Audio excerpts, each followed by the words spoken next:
How are you? बढ़िया, सब लोग अच्छे से हैं। क्या हो रहा है? आप लोग सुबह मॉर्निंग में बहुत ज़्यादा सोते हैं। सुबह मॉर्निंग में बच्चों ज़्यादा नहीं सोना चाहिए। सुबह मॉर्निंग का जो टाइम होता है वो बहुत ही बरकत वाला टाइम होता है, बहुत ही अच्छा टाइम होता है। उस टाइम को अगर हम यूज़ कर लेना तो हमारा करियर बन जाए। इसलिए सुबह का टाइम हम लोग है उसको यूज़ करें। सुबह मॉर्निंग में उठने की आदत डालें। 4 o'clock पे उठिए या 5 o'clock पे उठिए, जैसी अपनी आदत डाल लें। और इसके बाद आप स्टडी पे लग जाइए। फ्रेश होने के बाद स्टडी करिए। आपने देखा होगा किसी भी सक्सेसफुल आदमी की हिस्ट्री उठा के देखिए ना, तो वो सुबह मॉर्निंग का जो टाइम होता है अपना, वो कभी जाया नहीं करता, कभी बर्बाद नहीं करता, उसको उसको अपने यूज में लाता है। और यही रीजन है कि वो सक्सेस होता है अपनी लाइफ में। पढ़ने वालों के लिए तो ये इतना अच्छा टाइम होता है कि इससे बेहतर टाइम हो ही नहीं सकता। क्योंकि हमारा माइंड उस समय क्या होता है, पूरी तरह से रिलैक्स में होता है, कूल माइंड होता है। जिस चीज को हम लोग पढ़ते हैं ना वो बिल्कुल हमारे दिमाग में शेप हो जाती है। ठीक है, बेस्ट ऑफ लक। आप लोग इसी तरह से सुबह मॉर्निंग में मेहनत करते रहिए, पढ़ते रहिए। सुबह सोने की आदत छोड़ दीजिए। सुबह मॉर्निंग में जब सूरज निकलने के बाद आदमी सोता है ना, तो ये होता है कि उसमें एक आलस वाले बैक्टीरिया उसके स्पाइन में पैदा होते हैं और वो पूरा दिन उसको आलसी बनाए रखता है। इसलिए सुबह मॉर्निंग में उठने पर जितनी जल्दी आप मॉर्निंग में उठ जाएंगे, वो आलस वाले जो बैक्टीरिया होते हैं, आइलस वाले जो बैक्टीरिया होते हैं जो स्पाइन में प्रोड्यूस होते हैं, वो क्या है, मर जाते हैं। जब आप मॉर्निंग में उठते हैं तो वो मर जाते हैं। इसलिए आप पूरे दिन ब्रिस्क रहते हैं, फुर्तीले रहते हैं। ठीक, इसलिए आप कोशिश करिए कि सुबह मॉर्निंग में स्टडी करिए। आइए मैं टॉपिक पे अपनी बात करता हूँ। मैं आज इलेक्ट्रोस्टैटिक का लेक्चर नंबर 3 पढ़ाने जा रहा हूँ। इलेक्ट्रोस्टैटिक का लेक्चर नंबर 3 बहुत ही इंपॉर्टेंट टॉपिक है। इतना बढ़िया टॉपिक लेके आया हूं कि आपको मजा आ जाएगी पढ़ने में। आपने सुना होगा कूलाम का नियम। कूलाम का नियम। अब इसके पहले मैंने कूलाम को डिफाइन कराया था, कूलाम क्या होता है। तो कूलाम के बारे में मैंने बताया था कि कूलाम क्या है, चार्ज की यूनिट है। कूलाम क्या है, चार्ज की यूनिट है। चूंकि इसकी इसको जो है किसने खोजा था, कूलाम वैज्ञानिक ने, इसलिए उसका नाम कूलाम के आधार पर ही रख दिया गया। चार्ज का यूनिट जो कूलाम के बेस पर ही रख दिया गया है। तो कूलाम का नियम, कूलाम ने अपने नियम को कैसे बनाया, ठीक है ना। तो कूलाम का नियम हमारे पास क्या होता है, interaction of charges. Interaction of charges पे डिपेंड करता है। मतलब हम चार्ज के बारे में बातचीत करें तो चार्ज के बारे में अगर हम बातचीत करते हैं तो इसके पहले के वीडियो में चार्ज के बारे में बातचीत कर लिया था। इस बार थोड़ा सा फिर मैं बात करना चाहता हूं चार्ज के बारे में। चार्ज क्या है हमारे पास, पीछे बात कर चुके हैं। तो हमारे पास सेम चार्जेस जो होते हैं उनके बीच में कैसा फोर्स अप्लाइड होता है, सेम चार्जेस के बीच में हमारे पास क्या होता है, रिपल्सन फोर्स अप्लाइड होता है, अर्थात प्रतिकर्षण बल लगता है। और अपोजिट चार्जेस के बीच में अट्रैक्शन फोर्स लगता है। ऐसा लगता है, आकर्षण बल लगता है। ये पीछे के वीडियो में मैं बता चुका हूं कायदे से। तो हमारे पास अगर प्लस प्लस चार्जेस हो या माइनस माइनस चार्जेस हो तो इनके बीच में रिपल्सन फोर्स लगेगा, अर्थात प्रतिकर्षण बल लगेगा। और अगर एक प्लस एक माइनस हो तो ये अपोजिट चार्जेस हो गए तो इनके बीच में कैसा फोर्स लगता है, अट्रैक्शन फोर्स लगता है। तो यहां पर जो कूलाम का नियम है ये दो चार्जों के बीच में लगने वाले बल से संबंधित है। दो चार्जों के बीच में फोर्स किस तरह से अप्लाइड होता है ये कूलाम का नियम बताता है। तो कूलाम फ्रांसीसी वैज्ञानिक थे।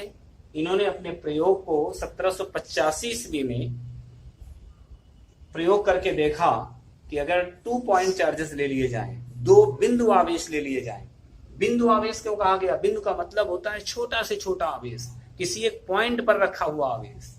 अब ये पॉइंट चार्जेस हमारे 2 तरीके के हो सकते हैं। एक तो हम लोग छोटे से आवेश को ले लें ऐसे करके, और एक आवेश हमारे पास बड़े बड़े गोले को भी हम पॉइंट चार्जेस बना सकते हैं। बड़ा सा गोला ऐसे ले लिया, 2 गोले। अब इनको अगर हम दूर से देखें तो ये छोटे छोटे दिखाई देंगे, तो ये पॉइंट चार्ज बन जाएंगे। मतलब ये डिस्टेंस पर डिपेंड करती है, जितना दूर से आप देखेंगे तो ये पॉइंट चार्जेस बन जाएंगे। तो पॉइंट चार्जेस बड़े गोले को भी बनाया जा सकता है, लेकिन हम चूंकि नजदीक से उसको कुछ एक लिमिट दूरी में रखेंगे, कितनी दूरी पे हमने रख दिया, तो ये पॉइंट चार्जेस हमारे पास जो है छोटे गोले लेने होंगे। ये पॉइंट चार्जेस अगर हम ले लेते हैं और इन पॉइंट चार्जेस के बीच की डिस्टेंस को अगर मान लें कि r है, एक यहाँ पर पॉइंट चार्ज पहला जो लिया है उसको हमने कहा Q1 और दूसरा पॉइंट चार्ज हमने लिया Q2। अच्छा बच्चों ध्यान रखना, चूंकि अब तुम पढ़ रहे हो इलेक्ट्रोस्टैटिक्स, इलेक्ट्रोस्टैटिक्स में हम क्या करते हैं, हमेशा फिक्स्ड चार्जेस के बारे में पढ़ते हैं, मतलब स्थिर आवेश के बारे में पढ़ते हैं। तो यहाँ पर दोनों आवेश स्थिर होंगे, मूवेबल नहीं होंगे, गतिमान नहीं होंगे, गतिशील नहीं होंगे, तो ये फिक्स्ड होंगे, इसमें जब रुके रहेंगे। जब रुके रहेंगे तो इनके बीच में जो फोर्स लगेगा, अगर सेम चार्जेस हैं तो इनके बीच में कैसा फोर्स लगेगा, प्रतिकर्षण बल। और अगर ये दोनों क्या हैं, अपोजिट चार्जेस हैं, तो उनके बीच में कैसा लगेगा, अट्रैक्शन फोर्स। तो कूलाम ने अपने नियम में बताया कि अगर दो बिंदु आवेशों को स्मॉल r दूरी पर ले लिया जाए तो इनके बीच में लगने वाला जो अट्रैक्शन फोर्स होगा या रिपल्सन फोर्स होगा वो इस तरीके से डिपेंड करेगा। इस तरीके से F is proportional Q1 Q2, अर्थात इनके बीच लगने वाला बल इन दोनों आवेशों के मात्राओं से मतलब मैग्नीट्यूड से है, मतलब इनके साइन नहीं लेने हैं, चिन्ह नहीं लेने हैं, इनके परिमाणों के गुणनफल के अनुक्रमानुपाती और बीच की दूरी के वर्ग के व्युत्क्रमानुपाती होता है। बीच की दूरी के वर्ग के व्युत्क्रमानुपाती होता है।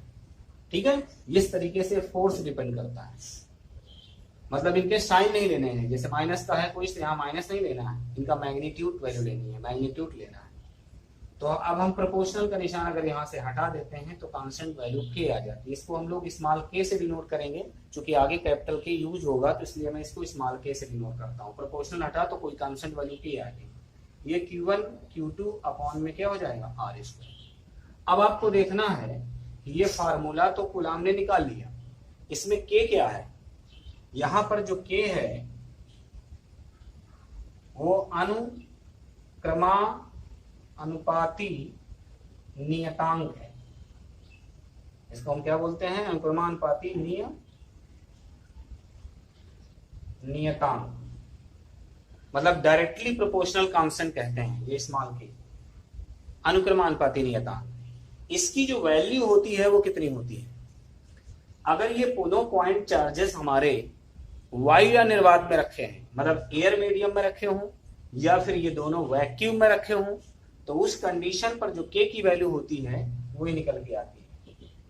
क्योंकि यहाँ पर जो फोर्स अप्लाइड होता है वो मीडियम पर भी डिपेंड करता है। जैसे दोनों आवेशों के बीच में कोई माध्यम आपने भर दिया है, अगर माध्यम आपने क्या लिया है, इंसुलेटर लिया है, नॉन कंडक्टिंग लिया है, कुचालक लिया हुआ है, जैसे लकड़ी ले लिया आपने, उसकी छड़ ले लिया, कांच ले लिया, ये सारी चीजें अगर आप ले लेते हैं कुचालक चीजें, तो फोर्स जो है आपका चेंज हो जाता है।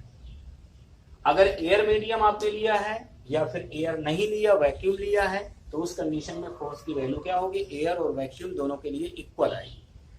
तो वायु या निर्वात की कंडीशन में जो k की वैल्यू होती है वो 9 × 10⁹ होती है।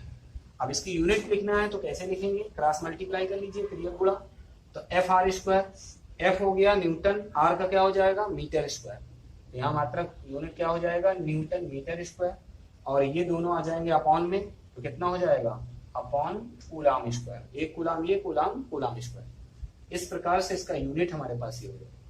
अब अगर इसकी वैल्यू और हम लिखना चाहें फार्मूले के फॉर्म में इसको, तो ये तो हमारे पास हो गया इसकी न्यूमेरिकल वैल्यू, और इसका फार्मूले के रूप में होता है 1/4πε0। ठीक है ना, ये इसकी वैल्यू इतनी होगी, इसका हम लोग ये, तो इस तरीके से k की वैल्यू 1/4πε0 होता है। ये एप्सिलॉन नॉट क्या है, एप्सिलॉन नॉट को हम कहते हैं वायु या निर्वात की वैद्युतशीलता,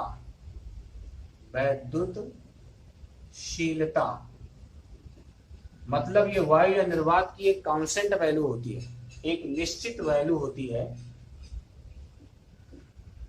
वायु या निर्वात की एक निश्चित वैल्यू होती है जिसको हम लोग क्या बोलते हैं, वैद्युतशीलता। इंग्लिश में इसको बोलते हैं permittivity of free space, permittivity